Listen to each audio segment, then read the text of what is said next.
Good evening. We are joined here today with Nicole to discuss the importance of avoiding war, how we can prevent it and the impact of it. Later on in the show we will be joined by Aaron to shed some light on the views of war. So Nicole, can you give us an insight to why you think we should be avoiding war? Of course, but first when you think of war, what comes to your mind? I mean, destruction and politics. The key word we need to focus on there is destruction, because that can mean many different things. But in this case, how about we discuss the effects of war and what it does to civilians and innocent people? The reasons why we should avoid war are the effects of war. The effects of war are deadly.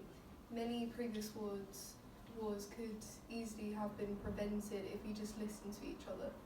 If we listen to people, not just politicians, how many times have you seen the government put out a vote even though they don't know half the story?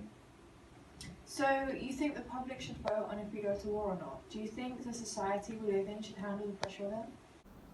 I mean, why shouldn't we? We vote for who runs the country. We vote for the status of the UK, so why shouldn't we vote for what happens to our country? There are so many things that happen behind the scenes. Take producing a movie, for example. We only see what the producers want us to see. We don't see all of the retakes in the final cut. We are only shown what looks good. You don't see all the negatives. It's the same with the government. They tell us what they want to. They can never be 100% transparent with us as a country. One viewer did ask, without war we would look weak. How are we supposed to defend ourselves if we weren't going to war? There are so many other options. We can hold peace talks, create peace documents.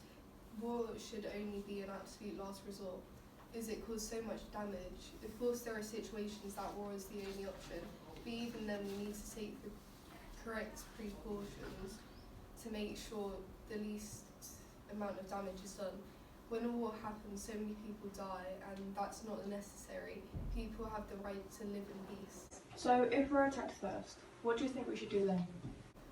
I think we should handle the attack first to make sure our people are safe. We then need to prepare for any other attacks.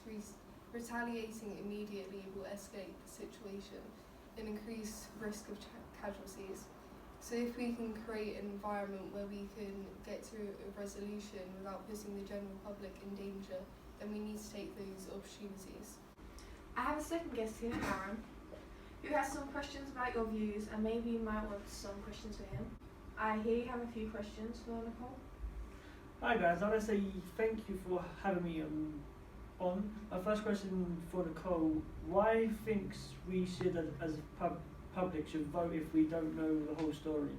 As a government may know things that the public were told, we were go into a panic, so not knowing everything may impact the judgment of the situation. I completely understand that. We'll never be able to know everything, as certain things may compromise the safety of our country, and as you said, spread panic across the nation. But it's important that we have a say. Is say it came to a war, think of how much better the situation would be if the public had a say in how things went.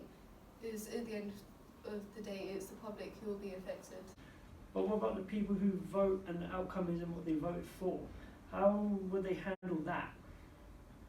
There will be repercussions to putting such a big decision on the public.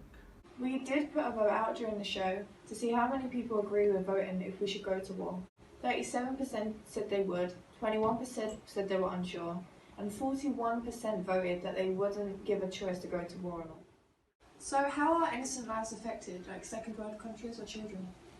Countries such as Iraq, Afghanistan, Syria and Pakistan have taken a huge toll on the people who live there. As of November 2019, around 335,000 civilians in these countries have died violent deaths as a result of the wars. War deaths from malnutrition and a damaged health system, an environment likely far outnumber deaths from combat.